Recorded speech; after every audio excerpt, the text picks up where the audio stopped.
कौसल्या सुप्रजा रामपूर्वा सन्ध्या प्रवर्तते उत्तिष्ठ नरसार्दूल कर्तव्यं दैवमात्मिकम् उत्तिष्ठोत्तिष्ठ गोविन्द उत्तिष्ठ गरुडध्वज उत्तिष्ठ कमलाकान्ता त्रैलोक्यं मङ्गलं कुरु मातः समस्त जगतां मधुकैटभारे वक्षो विहारिणि मनोहर दिव्यमूर्ते श्रीस्वामिनि श्रितजनप्रिय दानशीले श्रीवेङ्कटेश दयिते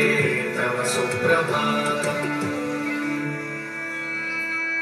तव सुप्रभातमरविन्दलोचने भवतु प्रसन्नमुखचन्द्रमण्डले